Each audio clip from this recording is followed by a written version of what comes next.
पंचदेव प्रार्थना एक शक्तिशाली मंत्र है। प्रातःकाल सच्चे मन से इसे सुनने से जीवन के सभी दुख तुरंत दूर होने लगते हैं। पंचदेव प्रार्थना को प्रतिदिन सुनने से जीवन के असंभव कार्य भी संभव हो जाते हैं। तो आइए सुनते हैं यह पंचदेव प्रार्थना। गजाननं भूतगणादिसेवितं कपित्थजम्बूफलचारुभक्षणम् उमासुतं शोकविनाशकारकं नमामि विघ्नेश्वरपादपङ्कजम्। कर्पूरगौरं करुणावतारं संसारसारं भुजगेन्द्रहारं सदा वसन्तं हृदयारविन्दे भवं भवानी सहितं नमामि। शान्ताकारं भुजगशयनं पद्मनाभं सुरेशं विश्वाधारं गगनसदृशं मेघवर्णं शुभांगं लक्ष्मीकान्तं कमलनयनं योगिभिर्ध्यानगम्यं वन्दे विष्णु भवभयहरं सर्वलोकैकनाथम्।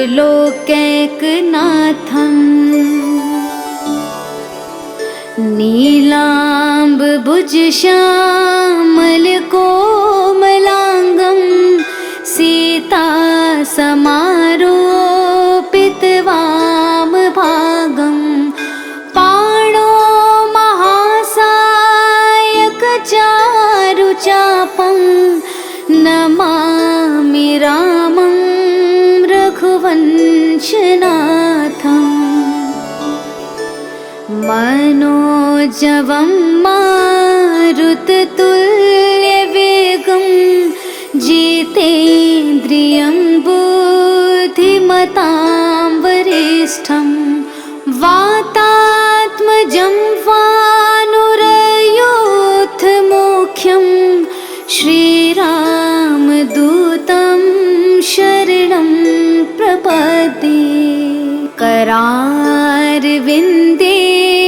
पादारविन्दं मुखारविन्दे विनिवेशयन्तं वटस्य पत्रस्य पुटेश्यानं बालं मुकुन्दं मनसा स्मरामि।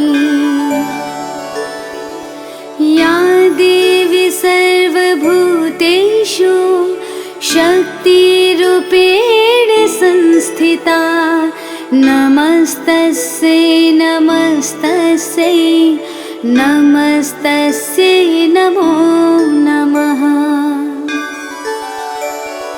नीलाञ्जनासमाभासं रविपुत्रं यमाग्रजं छायामार्तण्डसम्भुतं तं नमामि शनैश्चरम्। गजाननं भूतगणादिसेवितं कपित्थजम्बूफलचारुभक्षणम् उमासुतं शोकविनाशकारकं नमामि विघ्नेश्वरपादपङ्कजम्। कर्पूरगौरं करुणावतारं संसारसारं भुजगेन्द्रहारं सदा वसन्तं हृदयारविन्दे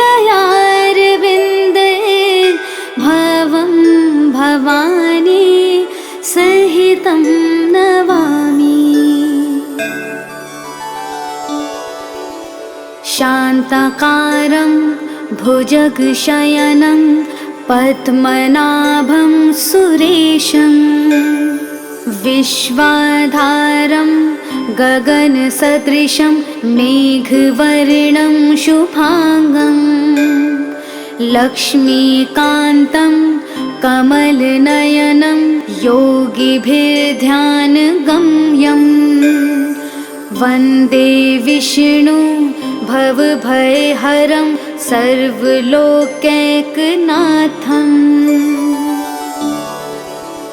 नीलाम्बुजश्यामलकोमलाङ्गं सीतासमारोपितवामभागं पाणो महासायकचारुचापं नमामि रामं रघुवंशनाथम् मनोजवं मारुततुल्यवेगं जितेन्द्रियं बुद्धिमतां वरिष्ठं वातात्मजं वानुरयूथमुख्यं श्रीरामदूतं शरणं प्रपद्ये करारविन्देन पादारविन्दं मुखारविन्दे विनिवेशयन्तं वटस्य पत्रस्य पुटेश्यानं बालं मुकुन्दं मनसा स्मरामि। या देवी सर्वभूतेषु शक्तिरूपेण संस्थिता नमस्तस्यै नमस्तस्यै नमस्तस्यै नमो नमः।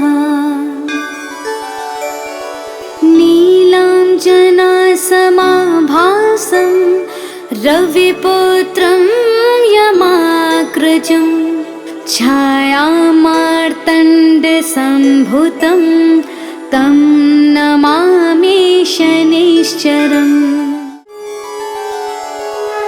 गजाननं भूतगणादिसेवितं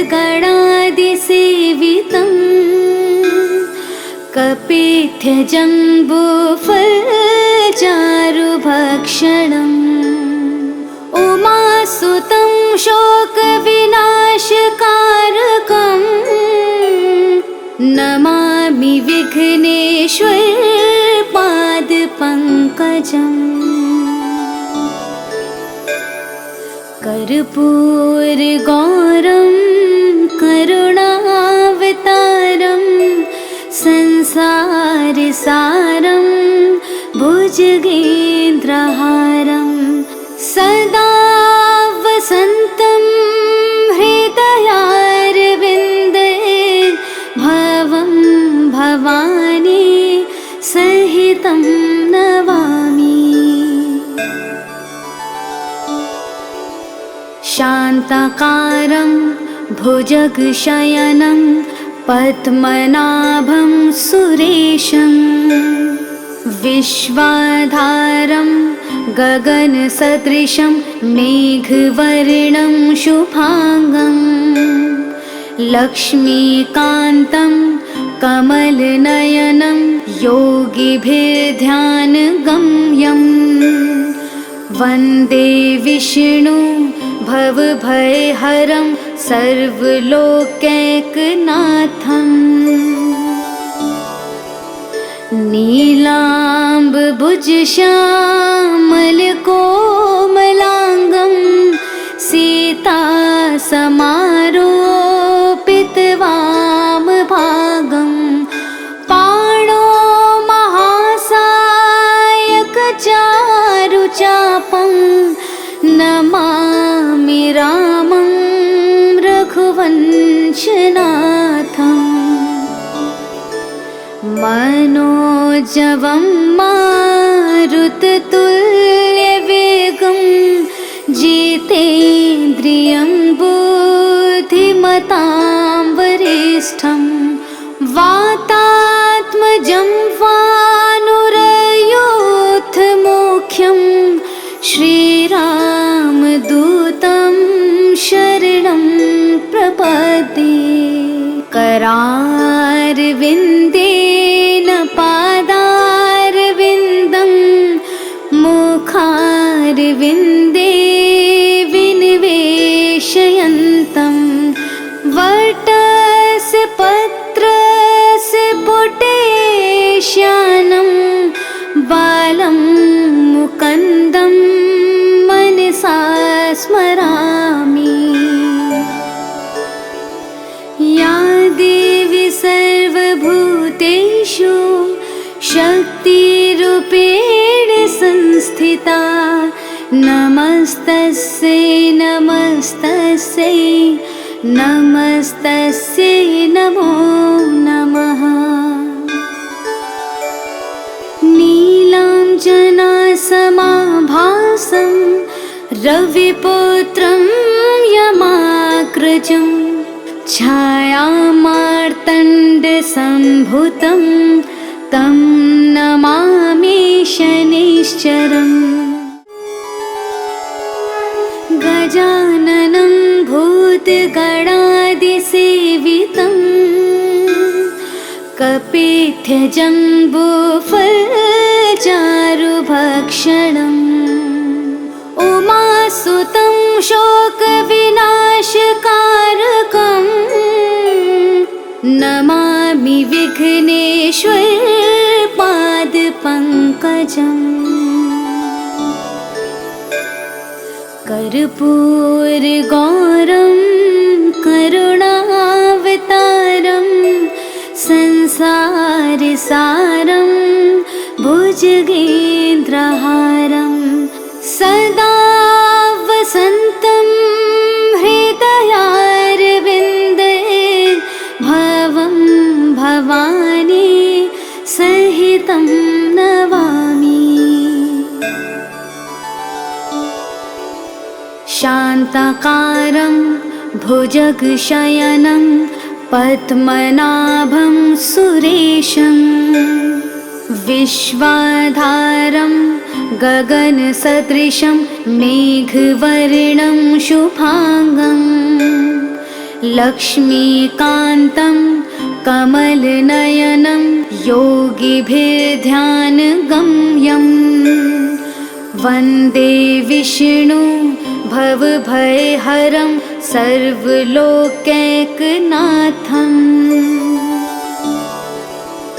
नीलाम्बुजश्यामलकोमलाङ्गं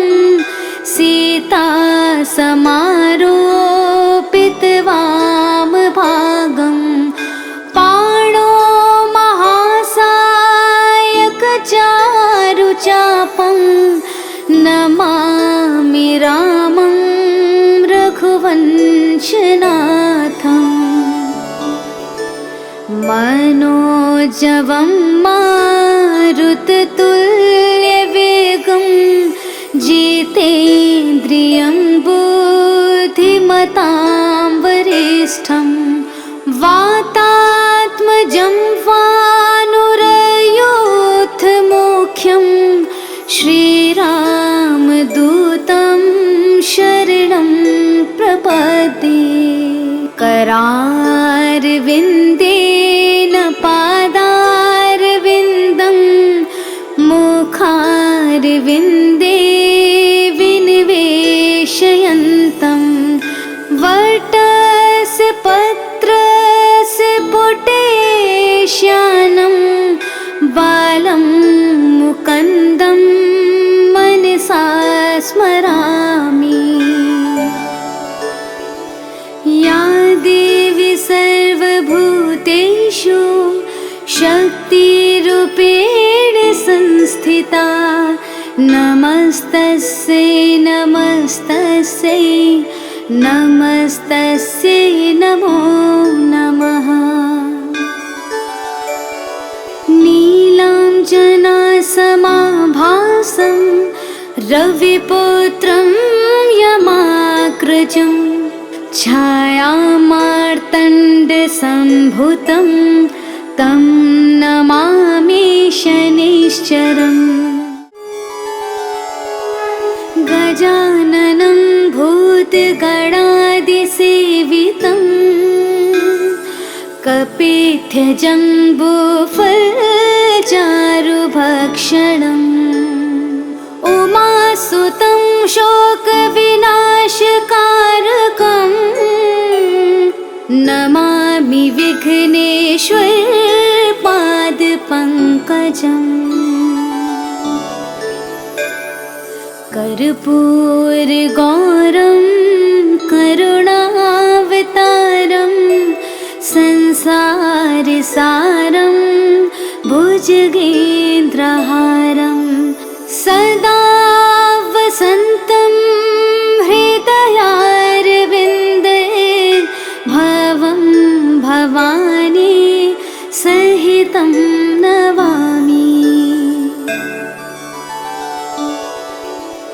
शान्ताकारं भुजगशयनं पद्मनाभं सुरेशं विश्वाधारं गगनसदृशं मेघवर्णं शुभांगं लक्ष्मीकान्तं कमलनयनं योगिभिर्ध्यानगम्यं वन्दे विष्णु भवभयहरं सर्वलोकैकनाथम्।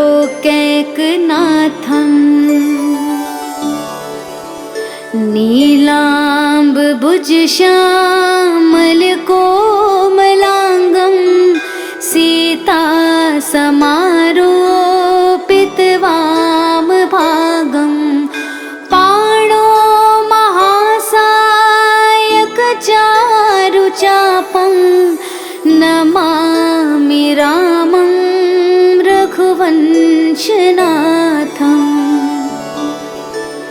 मनोजवं मारुततुल्यवेगं जितेन्द्रियं बुद्धिमतां वरिष्ठं वातात्मजं वानुरयूथमुख्यं श्रीरामदूतं शरणं प्रपद्ये। करारविन्देन पादारविन्दं मुखारविन्दे विनिवेशयन्तं वटस्य पत्रस्य पुटेश्यानं बालं मुकुन्दं मनसा स्मरामि। या देवी सर्वभूतेषु शक्तिरूपेण संस्थिता नमस्तस्यै नमस्तस्यै नमस्तस्यै नमो नमः। नीलाञ्जनासमाभासं रविपुत्रं यमाग्रजं छायामार्तण्डसम्भुतं तं नमामि शनिश्चरम्। गजाननं भूतगणादिसेवितं कपित्थजम्बूफलचारुभक्षणम् उमासुतं शोकविनाशकारकं नमामि विघ्नेश्वर पादपङ्कजम्। कर्पूरगौरं करुणावतारं संसारसारं भुजगेन्द्रहारं सदा वसन्तं हृदयारविन्दे भवं भवानी सहितं नमामि। शान्ताकारं भुजगशयनं पद्मनाभं सुरेशं विश्वाधारं गगनसदृशं मेघवर्णं शुभांगं लक्ष्मीकान्तं कमलनयनं योगिभिर्ध्यानगम्यं वन्दे विष्णु भवभयहरं सर्वलोकैकनाथम्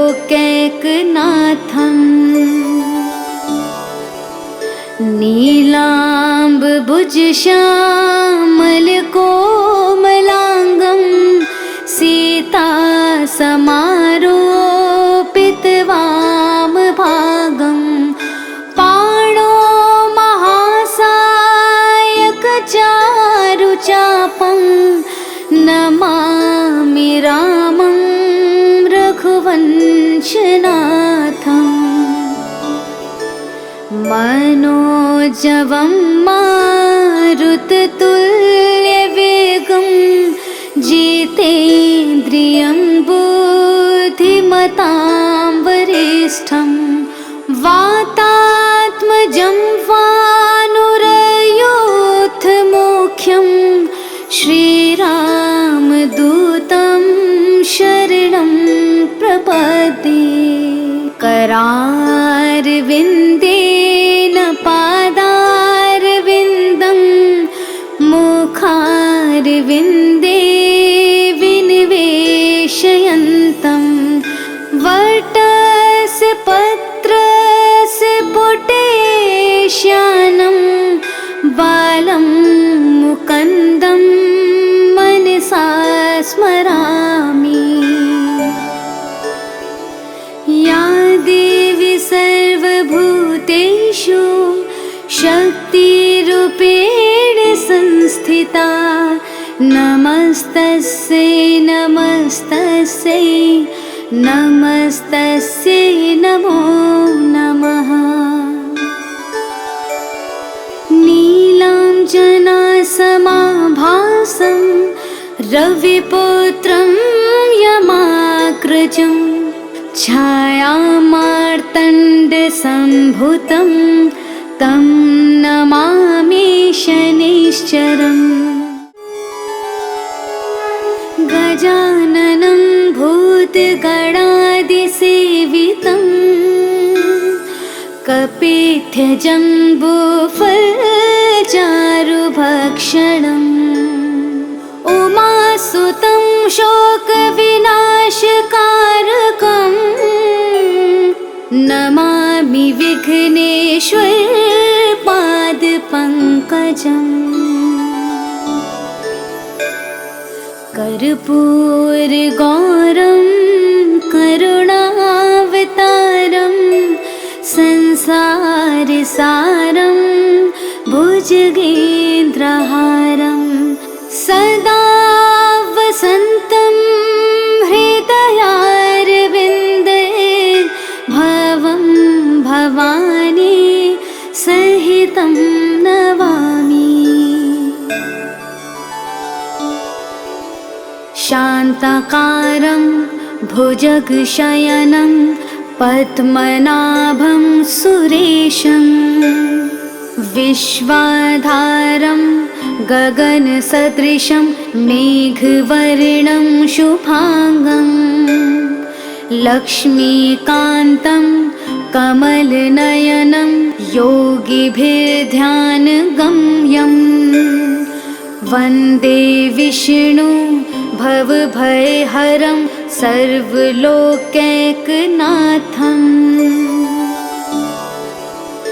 नीलाम्बुजश्यामलकोमलाङ्गं सीतासमारोपितवामभागं पाणो महासायकचारुचापं नमामि रामं रघुवंशनाथम् मनोजवं मारुततुल्यवेगं जितेन्द्रियं बुद्धिमतां वरिष्ठं जं वा